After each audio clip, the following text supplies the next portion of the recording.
cuidado de las relaciones sexuales impropias y el valor del matrimonio.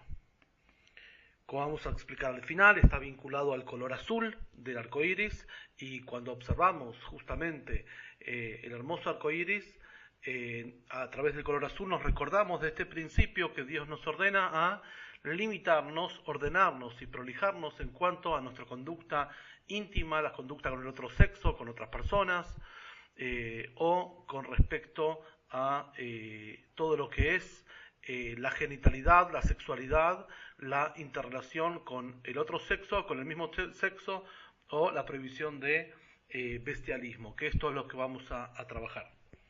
Para arrancar, vamos a arrancar con un versículo. El versículo es en Génesis 2:24, que una vez que Dios crea al primer hombre, la primera mujer, les indica que se unan, y dice ahí bien claro que por lo tanto, dice la Torá,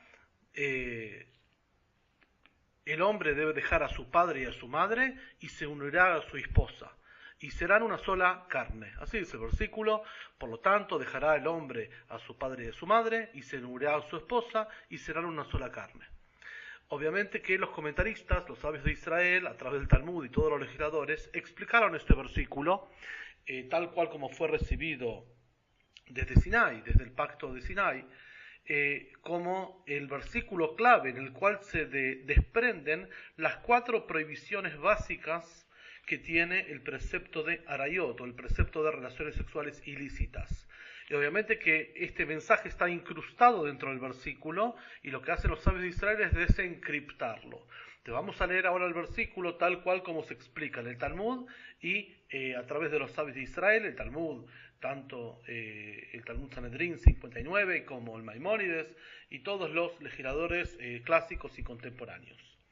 El versículo dice: por lo tanto, dejará un hombre a su padre y a su madre. No se refiere que hay que abandonar a los padres y no prestarles atención, obviamente que no se refiere a esto, se refiere dejar o abandonar al padre y a la madre en un aspecto íntimo, es decir, que cada ser humano tiene prohibido tener relaciones sexuales con sus padres, con sus hermanos, con su padre, con su madre y con sus hermanos, es decir, con la línea sanguínea. De acá vemos la primera de las prohibiciones, que es la prohibición de incesto, o sea, intimar con la propia carne. Por eso dice: abandonará el hombre a su padre y a su madre y se unirá a su esposa. Cuando dice se unirá a su esposa, se refiere a que cada varón tiene que cohabitar, formar pareja y matrimonio con el sexo opuesto, es decir, varón con mujer y mujer con varón. Si bien el versículo lo formula desde el varón hacia la mujer, también es desde la mujer hacia el varón, exactamente lo mismo. Cuando dice se unirá a su esposa, se refiere a que se va a unir al sexo opuesto. De acá entendemos, y de acá se deduce y se desprende, la prohibición de relaciones homosexuales, tanto masculinas como femeninas. Siempre hacemos hincapié que las leyes no ágidas se refieren básicamente a prácticas, es decir, conductas y comportamientos, que a partir de esas conductas y comportamientos que vienen un poco a limitar el poder sexual brutal que tiene el ser humano, canalizarlo correctamente y pacíficamente, al igual que otras legislaciones, nada más que los preceptos no ágidas fueron dados por Dios para todos los seres humanos de una forma permanente, de una forma eterna y siempre vigente.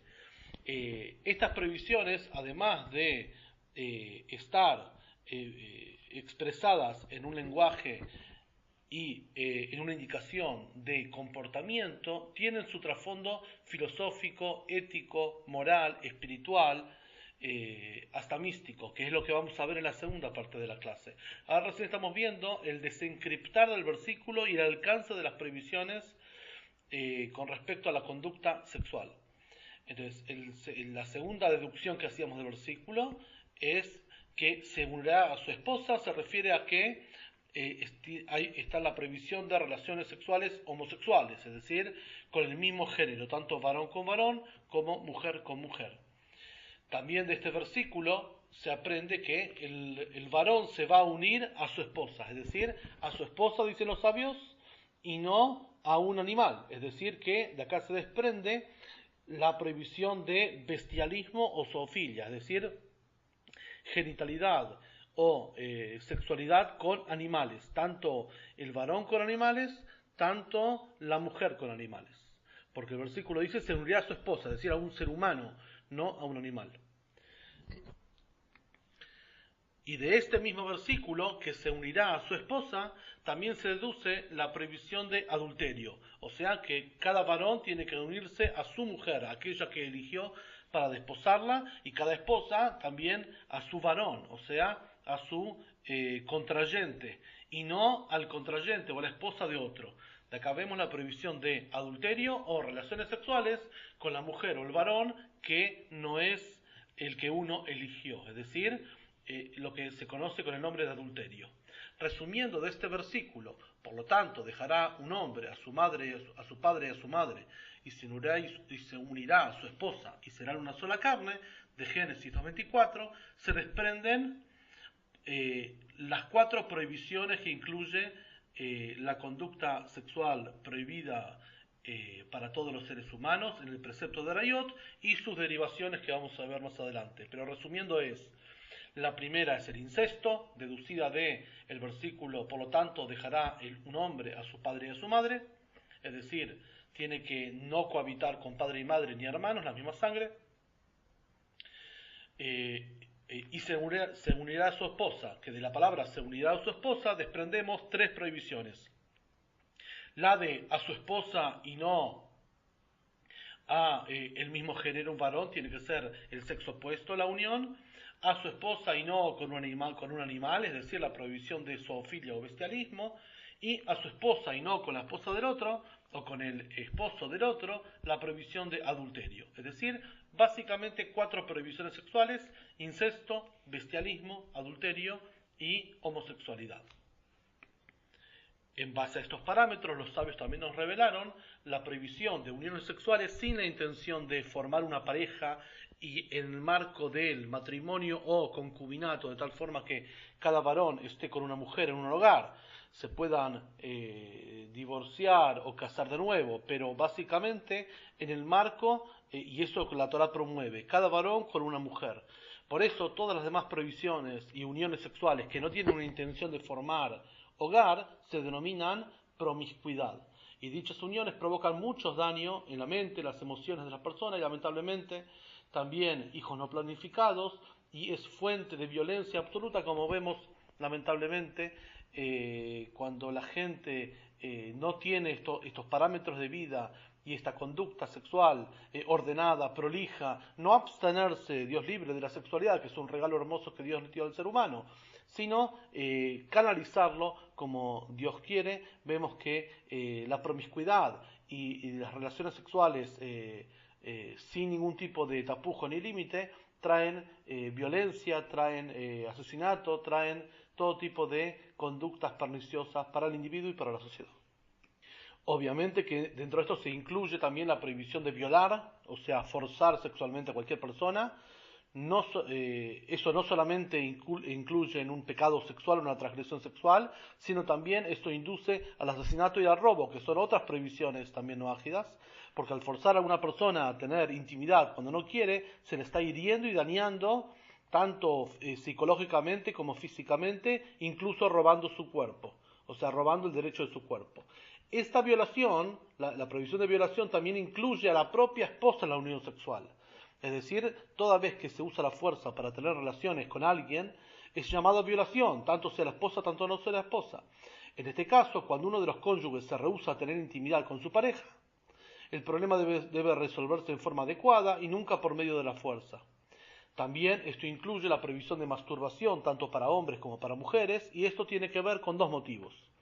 El primero es que la masturbación destruye y desgasta la energía sexual, que es una energía, como vamos a ver más adelante, creativa, divina, purificadora al individuo, que sirve para la creación de un ser humano.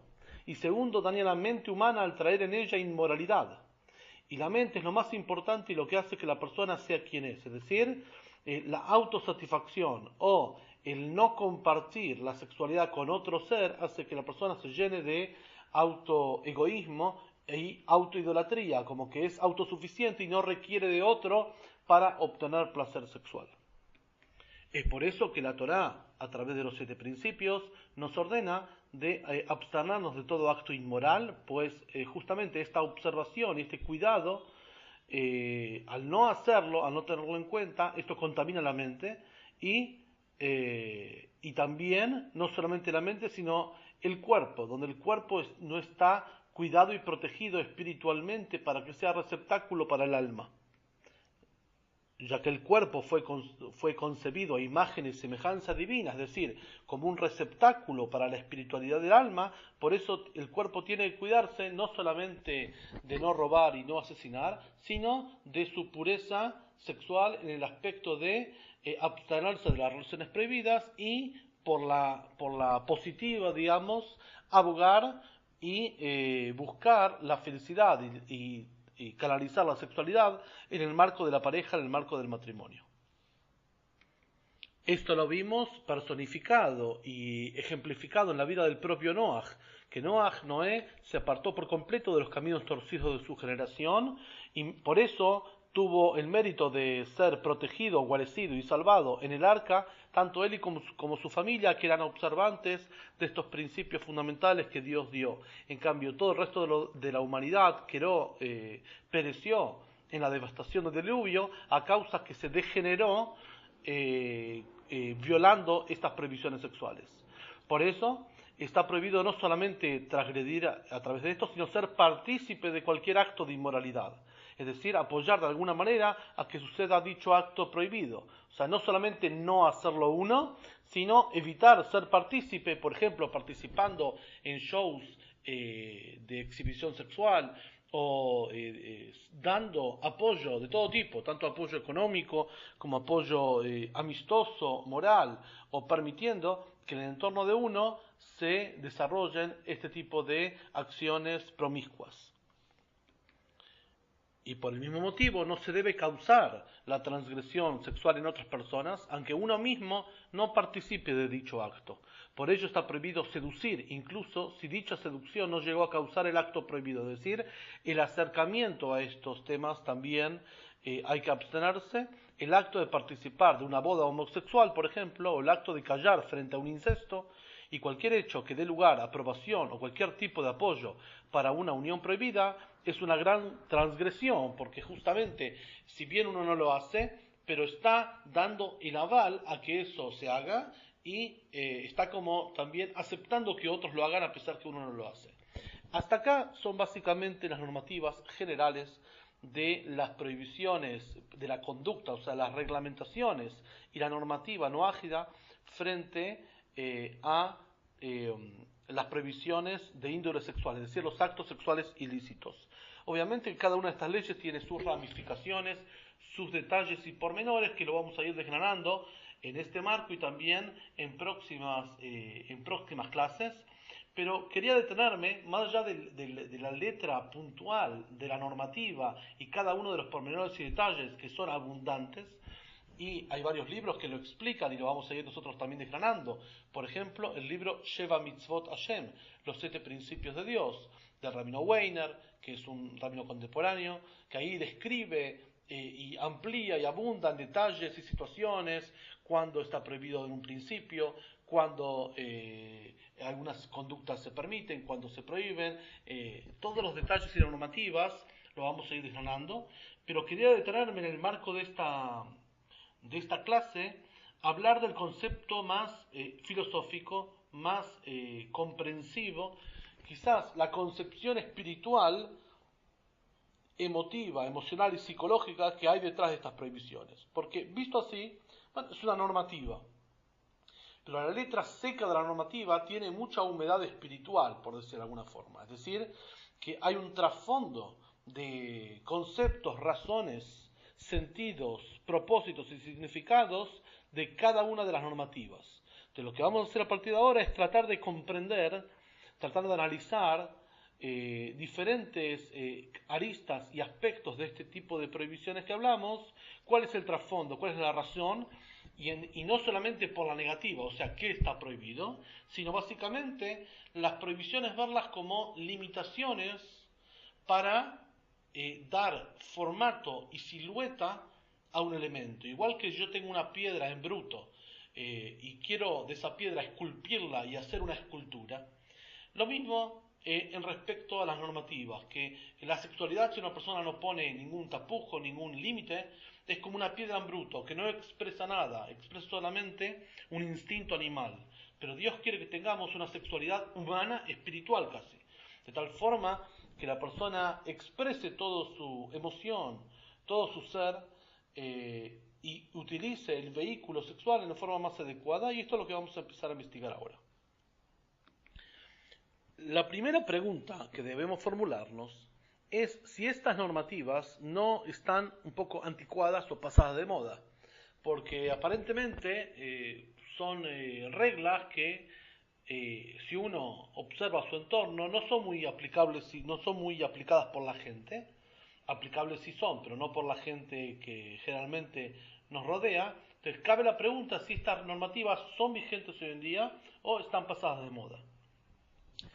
Entonces, en un mundo que está en constante cambio, en el que la relatividad moral lleva a que los matrimonios homosexuales y la eutanasia también sean aceptadas, este tema de la eutanasia lo vamos a ver en la próxima clase, que vamos a hablar de la prohibición de asesinato, la Torá parece en efecto ser bastante anticuada. Esto aparentemente, en realidad no es así.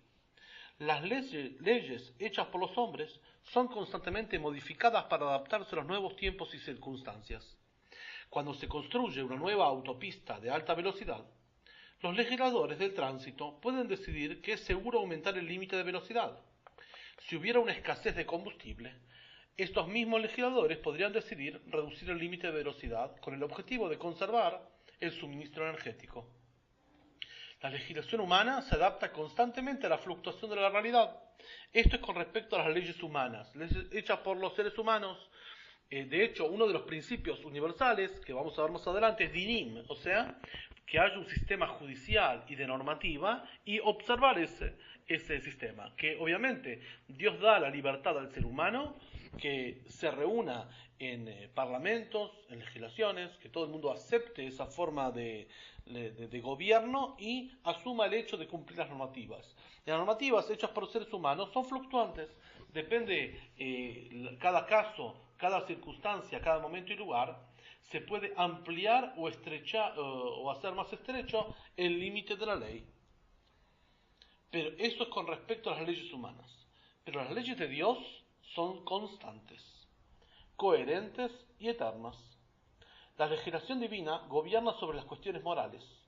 Los valores, ética, el bien y el mal, estas son cuestiones eternas que nunca cambiarán.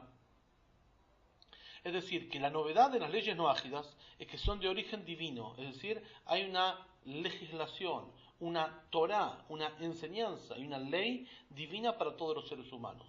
Esas leyes no hablan de cuestiones fluctuantes, sino hablan de cuestiones constantes, coherentes, eternas, ya que justamente la norma divina nos viene a poner parámetros morales, parámetros de valores, parámetros éticos, parámetros sobre bien y mal, y son cuestiones eternas que nunca van a cambiar. La humanidad ha enfrentado estos problemas desde tiempos inmemoriales, desde los hombres de las cavernas hasta la tira y las superpotencias nucleares. Las cuestiones esenciales realmente nunca han cambiado. Es decir que a través de las generaciones, uno lo puede ver en libros de historia o libros de filosofía, que a través de la historia los dilemas del ser humano no cambian básicamente. Cambia sí la tecnología, la medicina, la modernidad, eso está muy bien, pero las cuestiones esenciales y cruciales del ser humano, eso no cambia. Las preguntas más íntimas, los principios morales, el bien y el mal, siempre han estado desde el principio de los tiempos, y cada generación realiza sus elecciones de vida, pero estas preguntas son atemporales. Por lo tanto, los 7 principios universales y las normativas de Arayot o las limitaciones sexuales que la Torá propone, también tienen que ver y vienen a expresar valores morales de un estándar básico que Dios quiere de cada ser humano.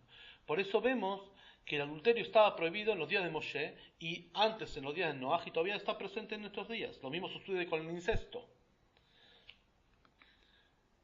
Si vamos a dejar al arbitrio del ser humano las cuestiones fundamentales del ser humano, entonces podemos llegar por consenso y por práctica del ser humano a las atrocidades más grandes, como el siglo XX fue referéndum, que las guerras y atrocidades y holocaustos más grandes pasaron con anuencia del ser humano. Por eso necesitamos desesperadamente que una autoridad superior, Dios, el Creador y el Eterno, nos guíe en los confusos y habituales dilemas de la vida. Esto lo vimos en la generación de Noé, que la gente se pervirtió por no cumplir los mandatos divinos. Lo vimos en Egipto y Canaán, que también se aceptaba el comportamiento degenerado en la época donde se entregó la Torá, que por eso la Torá trae ese estándar de limitaciones para no parecerse a esos pueblos degenerados. Por eso, las normativas del pacto noágida, del código noágida, vienen a traernos una propia guía moral en el libro de los libros, que es la Torá, que no requiere ninguna edición, ninguna revisión, porque siempre está vigente. Entonces, ahí nos indica bien claro, lo que está bien es correcto, lo que está mal está mal, y siempre va a ser así. Es decir, en base a estos lineamientos, cada sociedad de las 70 naciones del mundo construye su propia personalidad, y así Dios quiere que haya diversidad cultural, diversidad étnica, diversidad de todo tipo, pero bajo unas bases igualitarias, que son aquellas que fueron formuladas en el pacto del arco iris. Un sabio rabino, escribió una vez que no debemos confundir lo normal con lo promedio. Dado que hay gente que trágicamente pudo haber perdido una pierna, esto podría significar que la persona promedio tiene algo así como 1,97 piernas. Obviamente que no es así, pero esto no es muy normal. Una persona normal tiene 2 piernas. Entonces, cuando la Torá nos enseña el camino de la discreción, el recato y la abstención de algunas actitudes, conductas sexuales, nos está recordando que seamos normales y no promedio. O sea, promedio frente al resto de la sociedad. Porque esto puede ser más bien mediocre. Solo debemos ser normales y conservar nuestra singularidad. Puede que no sea fácil, puede que no sea políticamente correcto. Probablemente no nos ganemos un concurso de popularidad, pero seremos fieles a las verdades eternas de la vida y a lo largo tendremos razón, porque vamos por caminos seguros, los caminos del Creador que ordenó a cada una de las naciones. Entonces, hasta acá vimos el aspecto de que las normativas no es que sean antiguas o modernas, sino que son eternas. Eternas quiere decir que trascienden a todo tipo de fluctuación en las conductas sociológicas humanas. Voy a traer un ejemplo. Hasta hace 15 años, muy pocas legislaciones en el mundo permitían el matrimonio entre seres del mismo sexo. Y hace 15 años, en cada uno de los países, tanto en Europa, en América Latina también, vimos que cundió una lamentable tendencia a que los legisladores de esos países acepten el matrimonio entre el mismo género, cosa que está prohibido absolutamente.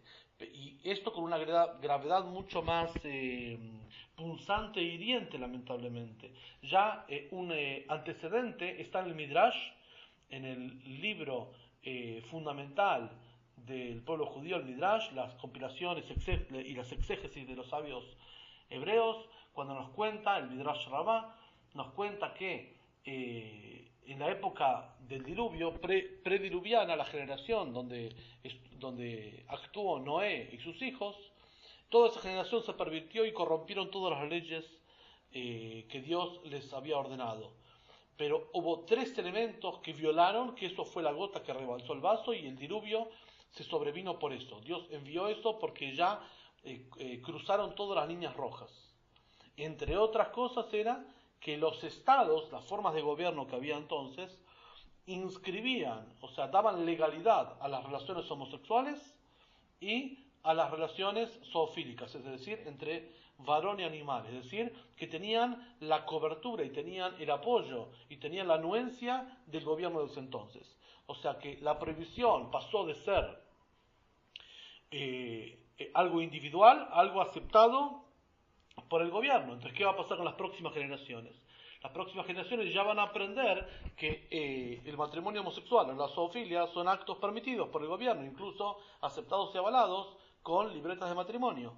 Eso fue una línea roja que el ser humano cruzó y fue uno de los detonantes del diluvio. Pero tenemos la esperanza y la confianza que, dado que es una ley humana, ahora se permitió, digamos. Quién sabe, en algunos años, en algunas décadas, la tendencia del ser humano va a volver a las raíces y va a tener esta conducta como reservada a los privados, pero no aceptada por el gobierno, digamos, ¿sí? Es una cuestión de pactos y consensos entre los seres humanos. Sin embargo, la normativa no ágida trasciende todos los pactos humanos, sino que es desde el principio de los tiempos vigente hasta ahora. Por eso no es una cuestión de moderno o antiguo, es una cuestión de eternidad y permanencia. El ser humano, Dios requiere de él que tenga un estándar sexual y moral alto. Alto quiere decir que para poder acceder a eso tiene que valorar y poner como prioridad el valor del matrimonio, el valor de la familia y todas las demás expresiones sexuales que no tengan que ver con eso, sino con el propio autoegoísmo, autosatisfacción, dejarlas de lado y abstenerse de aquellas.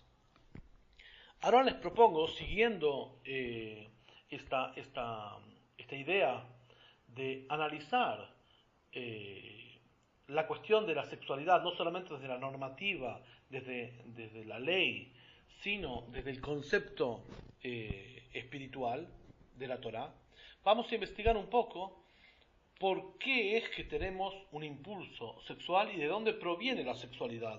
Porque en realidad la sexualidad proviene de un elemento y de una dimensión sumamente celestial y espiritual que justamente por el valor increíble que el ser humano tiene y que su genitalidad, su sexualidad expresa, es que está tan reservada y tan limitada, igual que una joya muy cara, que no se exhibe en una forma así callejera, en una forma de una vitrina exhibida a todos y accesible a todos, sino que está guardada solamente selecto para aquel que es reservado y para el ámbito de la intimidad de la pareja.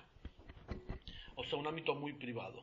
Entonces vamos a empezar a analizar. En la búsqueda de encontrarle sentido a nuestra sexualidad, se debe mirar hacia el origen. ¿De dónde proviene nuestra sexualidad? Hablamos de la sexualidad humana, no, digamos, el impulso solamente biológico, la pulsión sexual que cada incluso animal tiene, y el ser humano en su aspecto biológico también tiene, pero aparte de su aspecto biológico, el ser humano tiene una aproximación a la sexualidad humana, es decir, más allá de la parte, digamos, hormonal. Entonces, nos vamos a referir a dos concepciones que los sabios de la Kabbalah, la ciencia mística hebrea, nos revelan. Una de ellas es la perspectiva cabalística hasídica. En realidad hay muchas teorías, incluso científicas, sobre la sexualidad. Desde la perspectiva de lo biológico, o la teoría de la evolución, por ejemplo, nuestra sexualidad deriva del hecho de que la perpetuación de la especie se logra a través de la relación sexual entre macho y hembra. Por lo tanto, el macho buscará a la hembra que es más fértil y que le dará la descendencia más sana, y la hembra buscará un macho que le proporcione una semilla más sana, que es la más viril y que proteja a la criatura. Esto es desde un punto de vista, obviamente, científico, que es muy básico y no necesariamente coincide con la visión espiritual de la Torá. Lo que esta teoría dice, en esencia, es que detrás de la mística y la belleza, detrás del romance y la sensualidad en la cual viene envuelta la sexualidad humana, detrás de todo esto hay una fuerza primaria, brutal, la necesidad de existir y perpetuar esta existencia. El hombre moderno no está preparado para pensar de sí mismo como una máquina reproductora para concebir hijos. Entonces, para producir la unión de dos seres, la biología y la evolución han conspirado en imbuir al acto sexual no solo con nacer, sino también con una mística que nos compele hacia un viaje romántico. Los elementos de la sexualidad humana, el romance, las flores, la música, el claro de luna, no son sino formas en que la naturaleza hace que dos personas se junten. Son dos seres cortejándose uno al otro, son esencialmente como dos abejas que lo hacen. Una abeja emitirá un sonido de un modo y liberará determinado olor, pero estas son solo tácticas para que se emparejen y tengan descendencias. La naturaleza es despiadada y debe prevalecer. Por lo tanto, encuentra los medios para que el macho y la hembra se apareen. Esto es básicamente el concepto científico de la sexualidad humana. Pero ahora lo que vamos a hacer, y conocido por todos, lo que vamos a hacer ahora es contraponer y contrarrestar esta explicación, si bien científica, biológica, es decir, que la sexualidad es básicamente un impulso y para eso la naturaleza envuelve con elementos humanos de sensualidad, de romance, para que en definitiva macho y hembra se junten. Esto no es la concepción de la Torá tiene una concepción absolutamente diferente que la que vamos a ver ahora. Vamos a contraponer esta explicación a la base y el origen de por qué los dos sexos se atraen mutuamente. La concepción de la Torá de la sexualidad humana está expresada en los primeros capítulos de la Torá, en Génesis, Bereshit, en donde se establece que la atracción entre los seres humanos se produce por una fuerza totalmente diferente, la búsqueda de la imagen divina de la quinta esencia del ser. Es decir, que la sexualidad en realidad esconde el deseo de cada ser vivo de buscar la imagen divina, buscar el contraponerse y buscar el otro para unirse espiritualmente. En realidad no es una búsqueda física de hormonas, es una búsqueda de almas. La sexualidad de los humanos, de acuerdo a la Torá, es la búsqueda del otro ser para unirse con el otro ser y reconocerse seres espirituales. La Torá describe al hombre como creado originalmente como un ser andrógeno. Hombre y mujer los creó y lo llamó hombre, Adán. Luego Dios dividió esa criatura doble en dos partes y desde entonces las mitades divididas de la imagen divina buscan y anhelan la otra mitad. Es decir, que el ser humano fue creado varón y mujer, espalda contra espalda estaban concebidos. Dios separó al varón de la mujer. Desde ese momento ambas mitades de seres, la mitad del ser humano hombre, varón, la mitad del ser humano mujer, constantemente se buscan. No son individuos a medias. El varón es una personalidad en su totalidad y la mujer también lo es. Pero existen elementos en su persona trascendental, en su integridad, en su plenitud, que permanecen incompletos. Si no se encuentran uno al otro, hay algo que les falta a cada uno de ellos. Una vez fueron parte de un todo. Cuando Dios creó al primer ser humano, lo creó íntegro, varón y mujer. Luego los separó y desde ese momento comenzó el impulso sexual, es decir, el impulso a sentirme completo, a sentirme que vuelvo al origen de que el ser humano era varón y mujer y reflejaba la imagen y semejanza divina. Es decir, para ello debo unirme con uno que es opuesto a mí, no con uno que es afín a mí. De ahí el sentido de la prohibición de las relaciones homosexuales. Si yo me uno con alguien afín a mí, es decir, afín genéricamente, que el género es igual, quizás dos varones y dos mujeres se van a llevar más fácil y no van a tener tanta trabajo de complementación que un varón y una mujer, que básicamente son géneros opuestos. Pero la idea de la pareja justamente es buscar en el otro lo que me falta a mí y que yo le pueda aportar al otro lo que le falta al otro, de tal forma que nos podamos complementar y juntos, varón y mujer, lograr juntos unirnos a Dios. Para ponerlo en términos más místicos, realmente el varón y la mujer que se buscan mutuamente, y esto es la base del impulso sexual, están tratando de ser uno con Dios, unificarse con Dios. El género humano en realidad es una entidad, una singularidad varón y mujer. Cuando varón y mujer se juntan en la unión marital, recrean la imagen divina en la cual ambos fueron creados como uno.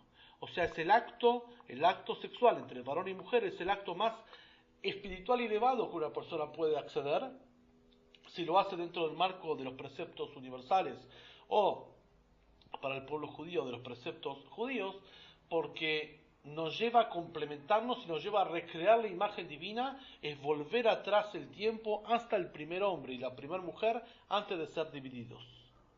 Por eso las enseñanzas de la Kabbalah este concepto lo llevan aún más lejos. ¿Por qué? Porque varón y mujer representan dos formas de energía, que en su expresión más abstracta son la energía interna y la energía externa. La energía femenina y la energía masculina existen en todo varón y en toda mujer, y en todas las partes de la naturaleza. Es decir, que toda la naturaleza está concebida como un elemento emisor y un elemento receptor. Lo vemos en toda la naturaleza. El varón y la mujer, emisor y receptor. Los parámetros de ponderación, maestro-alumno, el rey y súbdito, padre-hijo, sol y luna, tierra y cielo. Estos aspectos, día y noche, estos aspectos los vemos en cada parte de la naturaleza. Es decir, que tanto el día como tanto la noche conforman un día.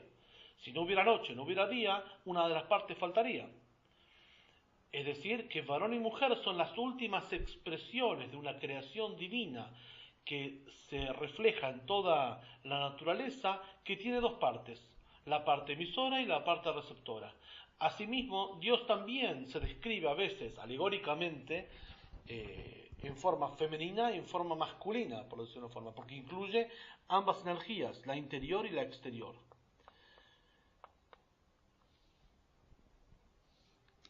Es decir, que vemos que todo el universo tiene, y la naturaleza tiene dos energías. Y la inclinación del anhelo es convertirse en un todo. Yo no puedo ser completo si no tengo mi otra parte. El día no puede estar completo si no tiene su noche, y lo mismo la noche no puede estar completa si no tiene su día. Esto lo vemos también en el principio de la Torá, donde se describe la naturaleza de un día. La Torá dice, y fue la noche y fue el día un día entero. O sea, la circulación de 24 horas implica 12 horas de día, 12 horas de noche. Que con eso se logra un día. Con tener dos días diurnos y dos noches nocturnas, no hacemos un día, hacemos dos mitades. Que eso sería la afinidad en las relaciones homosexuales, digamos. Y no hacemos un elemento completo, tenemos dos unidades iguales. La plenitud se llega cuando hay mitad de uno y mitad de otro. Ese tipo de unión es la que convierte a esa unión en un gran todo, en una imagen divina que busca la unión con Dios, que desea una realidad superior. Esta es la esencia básica de la atracción sexual. Esta atracción es la que se manifiesta en muchas sensaciones físicas, desde la aceleración de los latidos del corazón hasta la atracción física a otra persona. Y es esencialmente la atracción del hombre hacia la mujer y de la mujer hacia el hombre y viceversa, para ser un todo en la naturaleza divina, conectada con su fuente que es Dios. Realmente, varón y mujer nunca estuvieron separados. Pero en el nivel consciente es posible que la persona transite en un camino egoísta, de narcisismo individual. Esto se ve lamentablemente mucho hoy en día, que la gente prefiere atrasar su pareja y digamos o tener relaciones esporádicas para quizá priorizar su carrera o la parte económica. Y eso lo que hace es aumentar el narcisismo, el sentirse todopoderoso y que me abastezco solo y puedo solo o puedo sola. Y a medida que pasa el tiempo, esta conducta, esta percepción se acentúa. Y por eso es tan difícil a edades más avanzadas formar pareja, porque la persona ya es autosuficiente y no requiere del otro para nada. Pero de repente se siente una voz interior que le dice, anhelo algo más grande, es la necesidad de incluirse en otro que no es igual que uno, otro de otro género que es varón con mujer y mujer con varón. Cuando un hombre es atraído por una mujer o una mujer por un hombre, puede parecer un hecho biológico muy natural, pero desde el punto de vista espiritual de la Torá, no es sino una manifestación física de una atracción espiritual muy profunda. Esto no significa que el concepto de sexualidad planteado por la Torá no esté intrínsecamente atado al objetivo de crear una nueva vida. Es obvio que lo está, pero la perpetuación de la especie no es el único objetivo de la sexualidad. Esto es muy importante. No es que solamente nos unimos para perpetuar la especie, para tener hijos. Más bien es al revés. La naturaleza divina de nuestra sexualidad, el hecho de que la unión de hombre y mujer complete la imagen divina en la cual fueron creados, es lo que nos proporciona el poder de traer vida a este mundo. En realidad es al revés. Mis ansias de sentirme completo a través de unirme con alguien que es diferente a mí, esto es lo que genera la vida. Que en ese aspecto, como dice el versículo, serán una sola carne, a través de la unión espiritual que viene a través de la sexualidad, eso es el poder creador de generar vida acá en el mundo. Por eso Por eso, la idea de la intimidad y sexualidad desde el punto de vista filosófico, psicológico y espiritual en la Torá es muy diferente a cómo se puede concebir, tanto científica, secularmente, biológicamente, como tanto desde el punto de vista de otras tradiciones, sino que se estimula, digamos, la intimidad en el marco de la pareja, como explicamos, y también se estimula la abstención de las relaciones íntimas que no tienen que ver con este objetivo primordial. Y para culminar con algo que tiene que ver con nuestras épocas, épocas de redes sociales, épocas de mucha vinculación a Internet, hay un fenómeno lamentablemente que con la aparición de Internet se difundió todo el aspecto de la pornografía, el erotismo en las redes y la accesibilidad de la gente a aquellas. Siempre existieron este tipo de exhibiciones, pero a medida que se hace más accesible a cada uno, se popularizó lamentablemente. Entonces la gente dice, bueno, al fin y al cabo yo entiendo las prohibiciones sexuales que tienen que ver con otro género, pero una persona en una habitación sola observando promiscuidad y imágenes, videos de erotismo o pornografía, entonces una persona podría pensar, pero al fin y al cabo es un acto individual que no puede afectar a otra persona, es un acto de una pantalla, de una imagen con uno mismo. Entonces, ¿qué malo tiene eso? ¿Y cómo puede afectar a la vida de una persona ese aspecto? Entonces, vamos a responder sobre esto, ¿sí? A menudo asumimos que algo es malo porque todos dicen que es malo, sin pensar los motivos. En realidad, todo el mundo sabe que la pornografía, por lo menos infantil, es mala, porque ha sido demostrado una y otra vez que las personas que miran ese material terminan actuando y destruyen realmente las vidas de las personas. Esto más allá de la desmedida y cruel explotación de los niños involucrados. Otras formas de pornografía son dañinas y a menudo por la razón repetidamente similar. La pornografía convierte a las mujeres en objetos de deseo en lugar de personas reales. También hoy en día a los varones. A cada uno de los personajes pasa a ser un aparato sexual en lugar de ser un ser humano real. Nosotros queremos tener relaciones de persona a persona y no de objeto a persona y no de persona a objeto. O sea, no cosificar al ser humano, no tener un recorte del ser humano que lo vuelva objeto y no sujeto. Pero hay algo mucho más profundo que la pornografía, algo que llega al corazón mismo del ser humano. Un verdadero ser humano es alguien que mantiene el control sobre sí mismo. Los animales no pueden hacerlo. Ellos responden a sus instintos. Las personas son libres en el sentido de que puedan decidir qué es correcto y qué es apropiado hacer. Pero cuando uno está mirando pornografía, activamente está debilitando esa fuerza interior suya, permitiéndose a sí mismo ser un animal. Los ojos ven, las hormonas son puestas en funcionamiento y la mente es lavada en un mar de tiranía biológica. Un ser humano adulto se convierte en un esclavo de un pequeño órgano de su cuerpo, donde el motor del ser humano es la genitalidad más cruda, más bestial, más explícita. También en su relación con las mujeres, el varón con las mujeres y viceversa, queda esclavizado por su pasión por ellas y es fácilmente manipulado por este tipo de vinculación. Entonces, es la parte de la vinculación más cosificable del ser humano, que lo vuelve un objeto. Si una persona realmente quiere crecer interiormente en la vida y transformarse en un ser humano completo y saludable, necesita mantener el control de su mente. Es su mente después de todo. Y el primer paso para controlar la mente es controlar los ojos, que tienen directa vinculación con la mente. Por lo tanto, es muy importante evitar lo que no le pertenece a uno, sino justamente concentrar la mirada, el corazón, las emociones, la expectativa, la emoción, el amor y la pasión para el ser que uno eligió para vivir con él. Y para culminar, habíamos dicho en las clases anteriores que cada uno de los colores del arco iris está vinculado a cada una de las leyes no ágidas. Entonces, el color que vamos a trabajar hoy, vinculado a la prohibición de arayot o relaciones sexuales ilícitas, o el valor del matrimonio y la pareja, como lo quieran formular, es el color azul del arco iris. El color azul del arco iris es el color más puro y más cercano al blanco, que representa la verdad y el conocimiento original.